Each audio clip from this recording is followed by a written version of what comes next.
ao deputado Fábio Trade pelo período de 25 minutos. Muito obrigado, senhor presidente, senhoras e senhores deputados.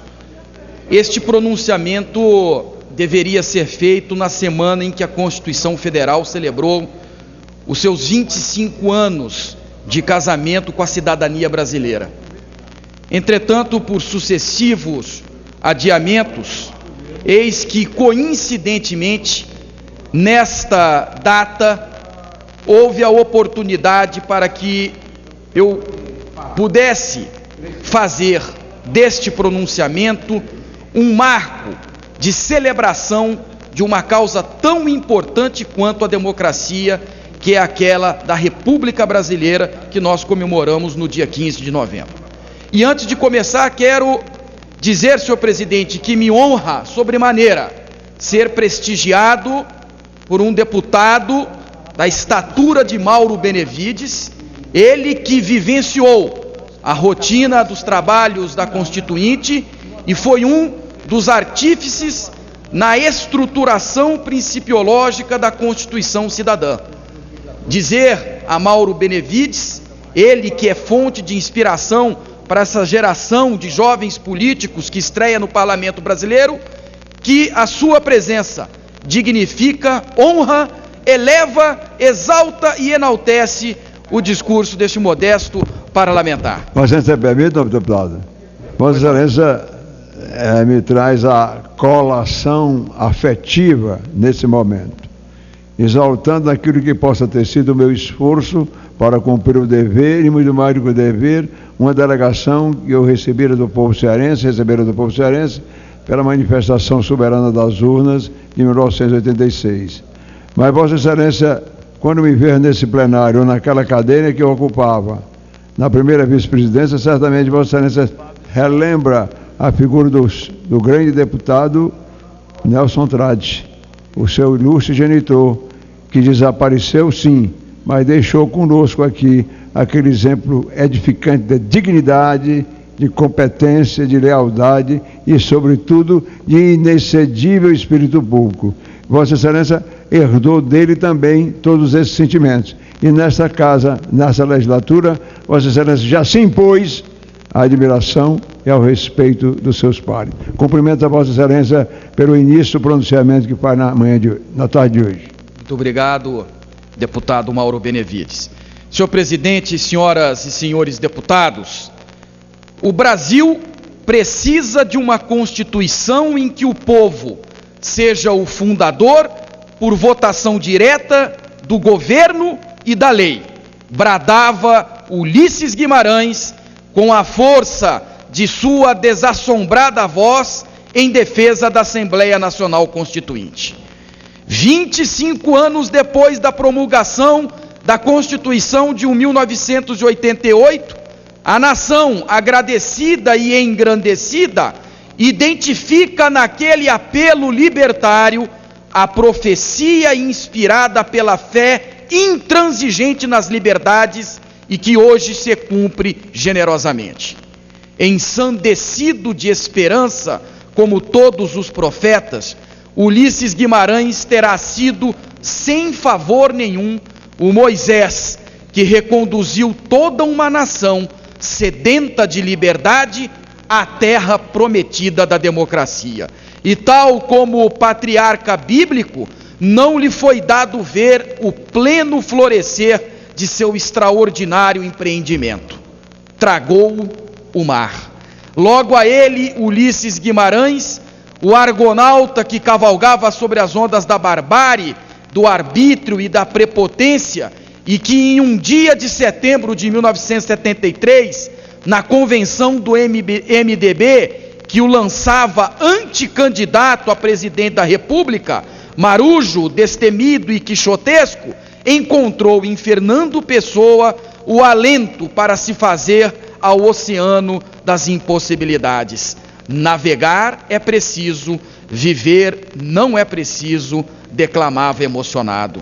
Com esta reverência, em sentido de oração cívica e de gratidão patriótica a Ulisses Guimarães, abro a minha modesta reflexão sobre os 25 anos da promulgação desta que com justiça chamamos Constituição Cidadã. Senhor presidente, senhoras e senhores deputados, ainda em tenra idade e já a mais longeva da história política nacional, a Constituição Federal de 1988 se confirma progressiva e permanentemente como documento fundador da democracia brasileira, como concerto social pelo qual se ampliam as liberdades individuais e se consagram as conquistas coletivas. Neste 1/4 de século, a Constituição Cidadã assegurou a inserção do Brasil no concerto das grandes democracias contemporâneas e foi submetida a testes decisivos, como o impeachment do presidente Collor, sem ameaças de impasses institucionais ou riscos de ruptura. Considerada por muitos como detalhista e prolixa, e por tantos outros como garantista, na medida que se instaura como fiadora e guardiã de todas as liberdades esculpidas no Estado de Direito, por essas características, em especial pelo detalhismo, a Constituição de 1988 ainda tem longo caminho a percorrer até que se torne instrumento universalmente objetivo de plena regulação da vida nacional. Ainda assim, como tem na democracia a sua essência, o seu princípio ativo, no dizer do ministro aposentado do Supremo Tribunal Federal, Carlos Aires Brito, a Constituição Cidadã, além de assegurar a transcendente consecução do ordenamento jurídico institucional, sobre o qual se estabelece o tecido social em permanente construção, tem garantido conquistas extraordinárias, como a lei da ficha limpa, a autonomia do Ministério Público, a lei Maria da Penha, a criação do Conselho Nacional de Justiça e a liberação pelo Supremo Tribunal Federal do aborto de anencéfalos. Sobre a dinâmica sócio-jurídica e institucional, que opera mudanças extraordinárias em favor da sociedade nacional como protagonista de seu próprio destino, paira o texto constitucional que, de início amplamente criticado como prolixo e exaustivo, ainda assim se consagraria como prodigioso estuário de garantias individuais e de direitos coletivos como acesso à educação, à saúde, à alimentação, à previdência, à proteção à criança, ao adolescente, aos idosos e aos portadores de necessidades especiais. Produto virtuoso de entrechoques político-ideológicos, galvanizados por uma constituinte em que nenhuma corrente conseguiu hegemonia, a Constituição Cidadã foi tecida em grande parte pelos pactos circunstanciais em torno de temas que tantas vezes agregaram segmentos aparentemente inconciliáveis. Foi desse amálgama de sonhos díspares, de esperanças controvertidas e de fé intransigente na democracia que os constituintes, sob a corajosa e sóbria condução do timoneiro Ulisses Guimarães, forjaram um texto constitucional talvez deveras prolixo, como afirmam muitos, mas suficientemente abrangente para absorver como ideia e proclamar como princípio parte substancial das 11.989 sugestões populares e das mais de 66 mil emendas. Hoje, um olhar em perspectiva nos dá a certeza de que resultam daquele acolhimento generoso o cerne e a seiva dessa árvore frondosa e fecunda, que é a Carta Magna Brasileira, o documento fundador da contemporaneidade nacional.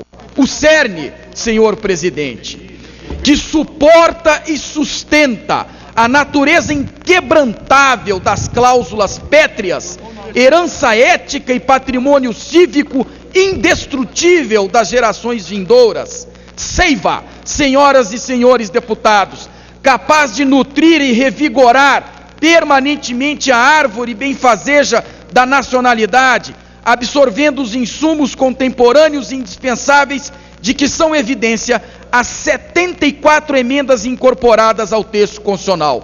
Há nada menos que outras 1.700 propostas de emenda à Constituição tramitando no Congresso, 75 das quais prontas para serem votadas somente no Senado da República. Mas apesar de todas as pressões legítimas, a Constituição Cidadã tem confirmado aquela virtude seminal de absorver e incorporar as demandas geradas pela dinâmica social. Nas palavras do professor de Direito Dimitri de Moulis, da Fundação Getúlio Vargas, a Constituição de 1988, aspas, não só manteve estável o sistema político brasileiro, como tem sido capaz de atualizar-se e adaptar-se às necessidades políticas e econômicas, sem com isso deixar de realizar sua forte ambição normativa. Fecham aspas.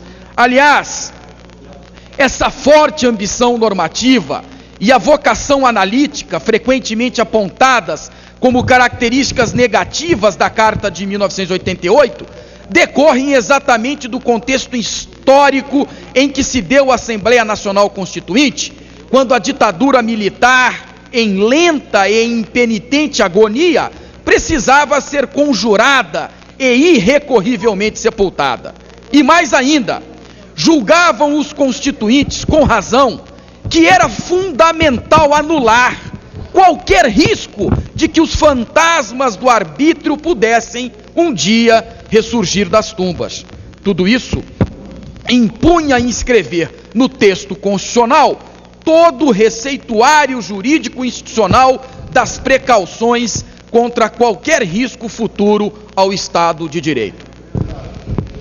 Fábio, eu primeiro quero cumprimentá-lo pela sua atuação, manifestar aqui a minha admiração e meu apreço da Vossa Excelência como parlamentar e como pessoa. E dizer, o senhor está fazendo uma análise perfeita do caráter da Constituição brasileira, como sempre. Primeiro, quero dizer aqui que será um grande avanço para o Brasil. Nós temos um novo CPC, um novo Código de Processo Civil, nascido sob a égide e no momento democrático. O senhor que foi presidente da comissão e cobrou ontem, e eu quero aqui reafirmar a sua cobrança, de que voltemos a votar e finalizar a votação do CPC. Segundo, o senhor faz uma análise perfeita, porque nós saímos de uma ditadura, de um país que mesmo fora da ditadura não tem tradição de assegurar direitos. Era preciso afirmar direitos naquela Constituição.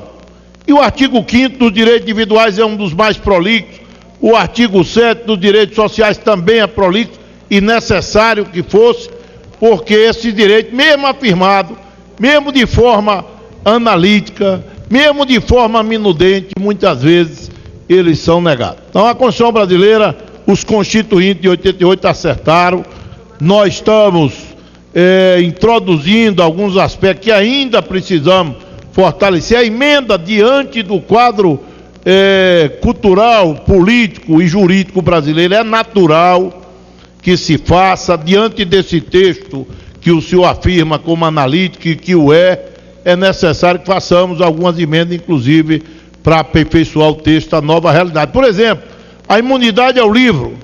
A interpretação é que só seja o livro escrito, não faz sentido hoje.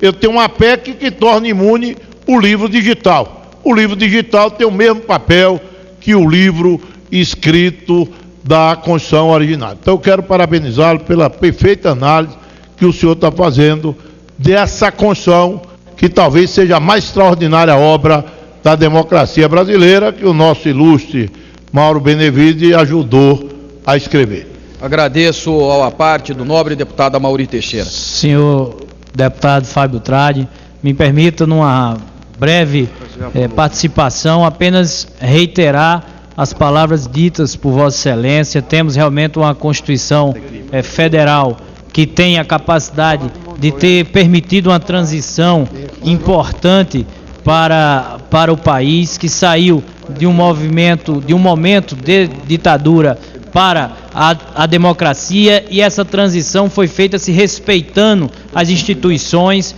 Muito curta ainda foi colocada à prova com a questão do impeachment do presidente eleito, e mesmo assim a Constituição Federal se mostrou robusta, fincada realmente nos grandes pilares. E concluo fazendo uma referência à atuação de Vossa Excelência, que tive a oportunidade de tê-lo como presidente da comissão do novo Código de Processo Civil. E você é um parlamentar que deixa transparecer aqueles princípios presentes na Constituição Federal. Age com probidade, age com transparência, com moralidade pública, com destemor nas suas convicções, respeita o Estado de Direito e dá uma grande contribuição para essa casa. Parabéns pelo pronunciamento, Vossa Excelência, no dia de hoje. Agradeço a parte do nobre deputado Efraim Filho, combativo e talentoso parlamentar que dignifica esta casa. Onofre Santo Agostini. Meu prezado amigo deputado, eu estava no meu gabinete com algumas visitas, mas fiz questão de vir aqui para partilhar Vossa Excelência e dizer do grande apreço e admiração que eu tenho pelo trabalho do ilustre parlamentar. Eu posso dizer porque convivemos sempre na Comissão de Justiça, trocamos ideia, sempre acompanho nos votos jurídicos a opinião do ilustre parlamentar. E eu vejo falar tão bem do seu pai, eu não tive o privilégio de conhecê-lo.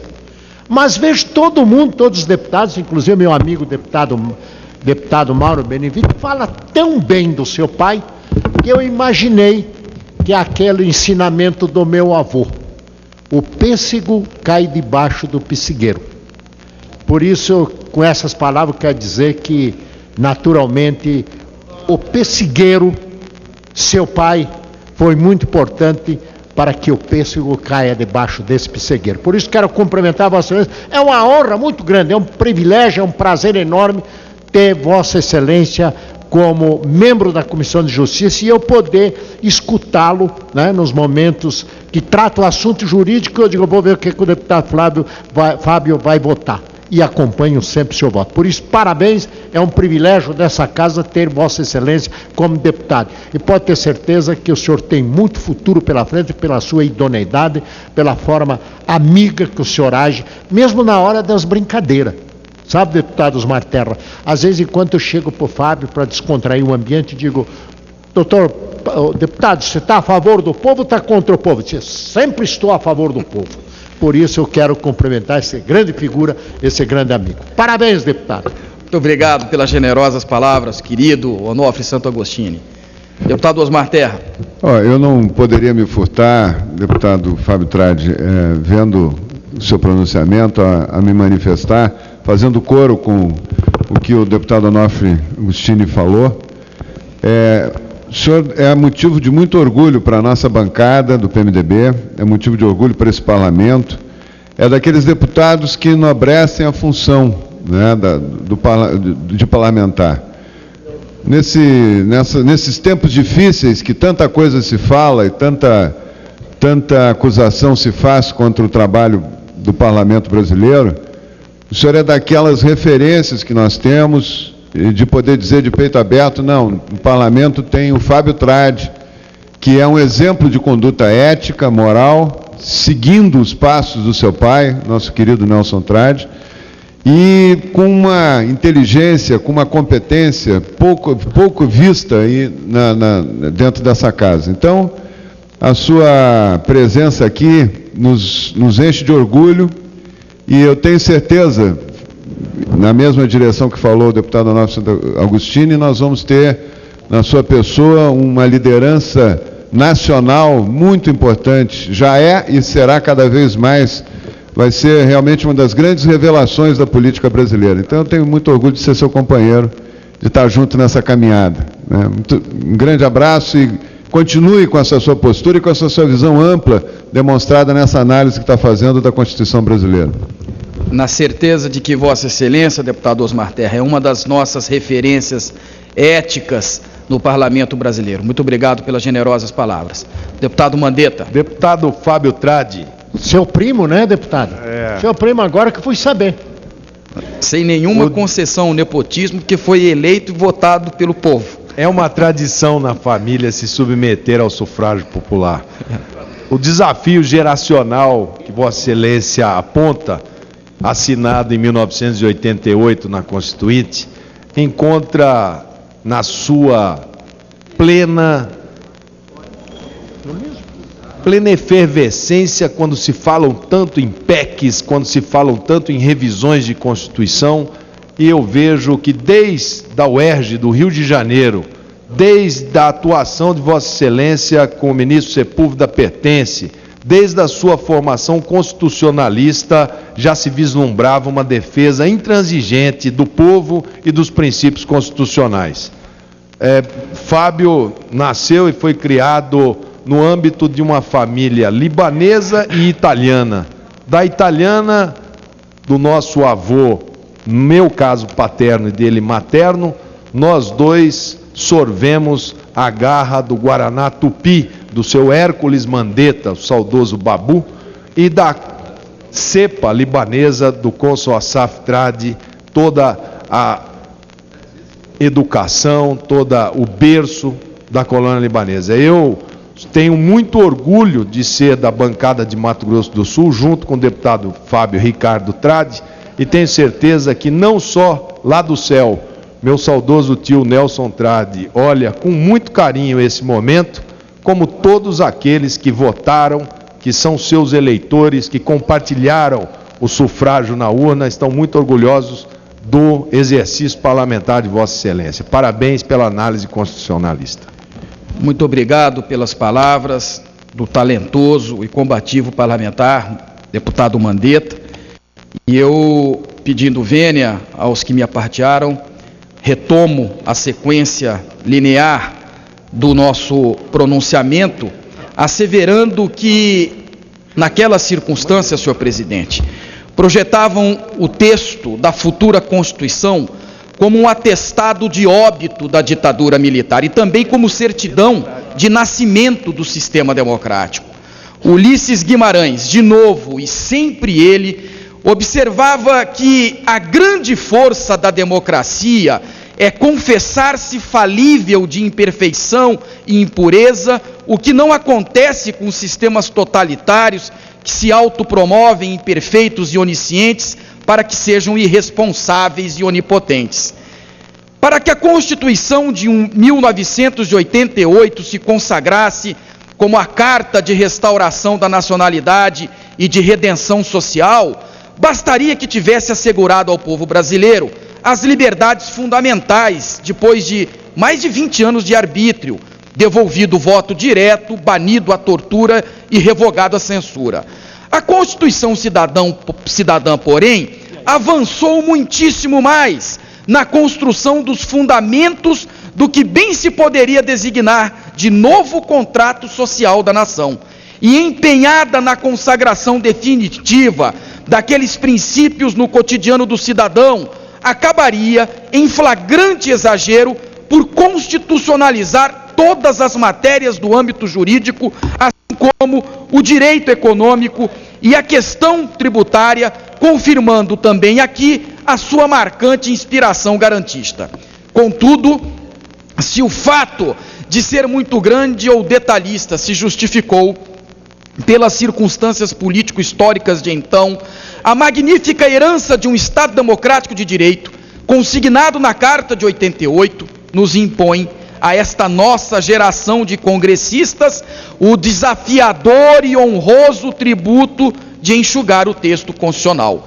E isto significa empreender, sem mais delongas, a tarefa de assegurar em outras legislações infraconstitucionais, como leis ordinárias e complementares, o detalhamento jurídico formal do que na Constituição inscrevem-se como princípios.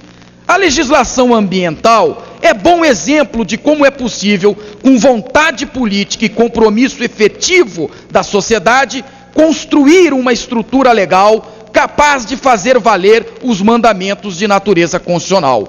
Infelizmente, não se pode dizer o mesmo em relação à sempre protelada reforma tributária, para cujo enfrentamento falta, mais que vontade, coragem política.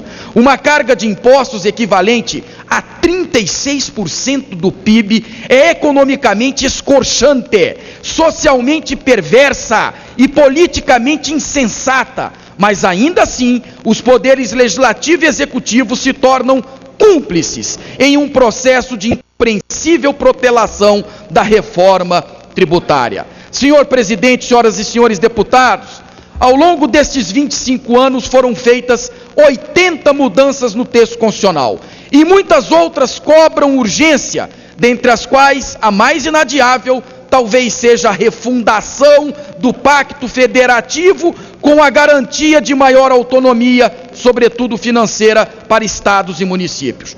Como a própria sociedade opera em dinâmica contínua, estabelecendo novos paradigmas socioeconômicos, humanos e culturais, também a Constituição Cidadã, erigida como grande e salutar arcabouço jurídico-institucional de sustentação democrática, está em permanente transformação, se não com a celeridade correspondente a demandas sociais longamente contidas, felizmente também sem os arriscados improvisos salvacionistas.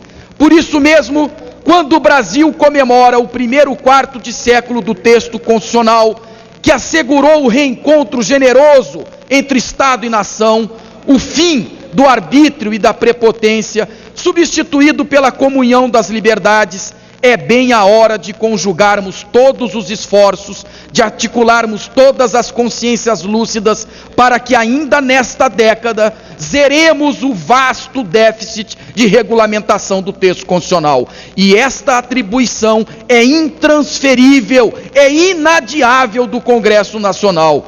Herdeiros, com a nação brasileira, do magnífico patrimônio democrático consubstanciado na Constituição de 88, nós, congressistas, somos também os fiadores temporários dos direitos e garantias ali inscritos.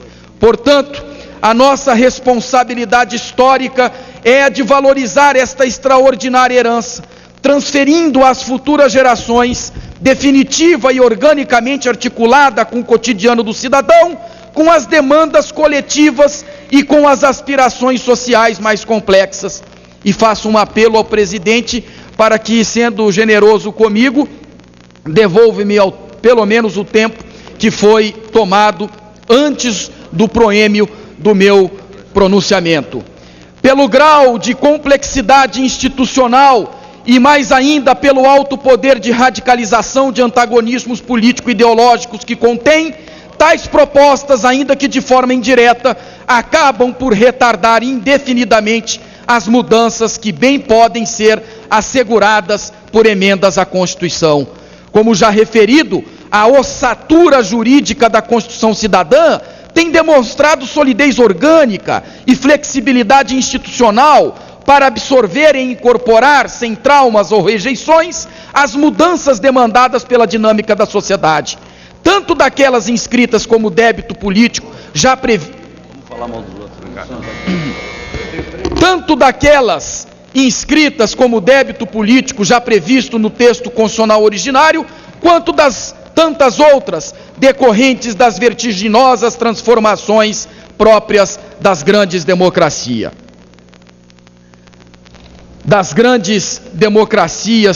Contemporâneas. Por oportuno, peço licença, senhor presidente, para retornar brevemente à imperiosa necessidade de um novo pacto federativo que, assegurando maior autonomia aos estados e municípios e, sobretudo, garantindo ao Congresso Nacional a efetiva representatividade objetivamente expressa no orçamento impositivo, permita reduzir a descomunal força da União e que se reflete no que bem se pode chamar de presidencialismo imperial. Senhor presidente, faltam 3 laudas, não vou tomar mais do que 5 minutos, daí porque faço um apelo a Vossa Excelência que me devolva este tempo para que então possa exaurir o meu pronunciamento.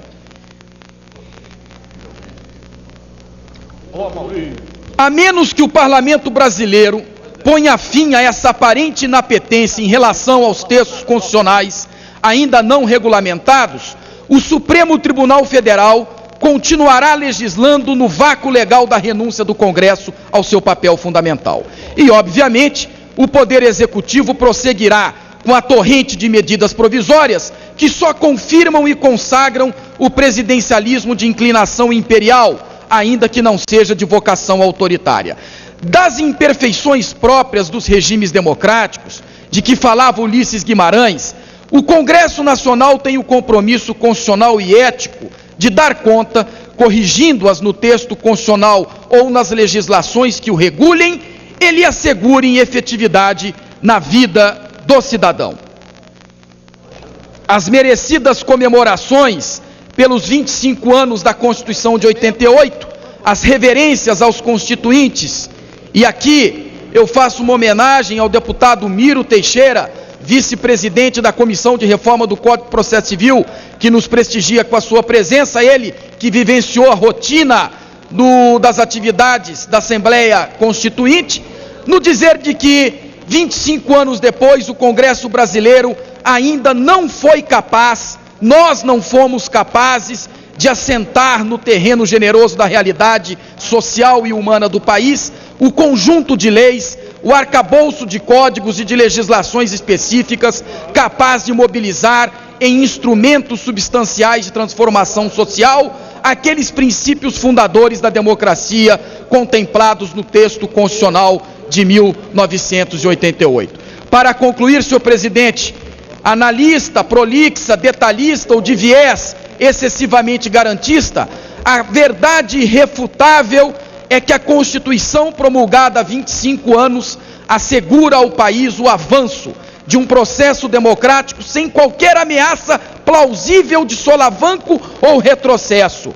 Afiançou as vertiginosas transformações sociais, políticas, econômicas e culturais que asseguraram ao Brasil lugar de destaque entre as modernas democracias do mundo e especialmente proporcionou a reconciliação nacional e o reencontro da nação consigo mesma com seus mais profundos anelos de liberdade. Porém, a constrangedora defasagem legal que, um quarto de século depois, distancia os princípios constitucionais da realidade social e de expectativas individuais, especialmente dos que integram segmentos mais vulneráveis, deixa patente com dramático realismo que o texto avançadíssimo da Constituição de 88 não foi, nem poderia ser por si em si, suficiente e eficaz para promover o encontro da nação com o futuro.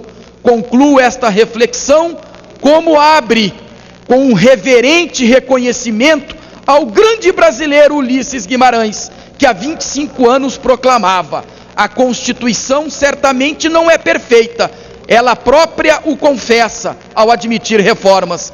Em consideração à memória de Ulisses Guimarães e em respeito ao Brasil, o Congresso Nacional deve ter a coragem cívica e a disposição política para empreender as reformas constitucionais. E por isso, senhor presidente, na peroração do meu pronunciamento, o apelo que tem contexto na prodigiosa e caudalosa cultura constitucional que hoje vivenciamos. Esta legislatura precisa assumir a responsabilidade de votar o novo Código de Processo Civil.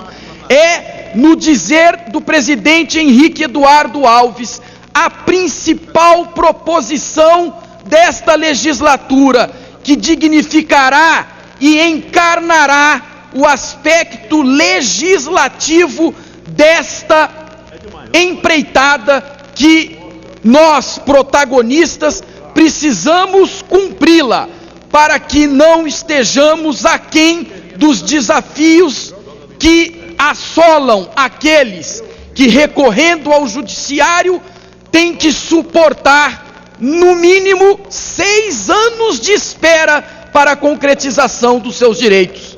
E assim, despedindo-me dos colegas que com muita gentileza e generosidade educadamente me ouviram, faço a saudação final de que a Constituição brasileira é a tarefa de todos nós. Muito obrigado, senhor presidente.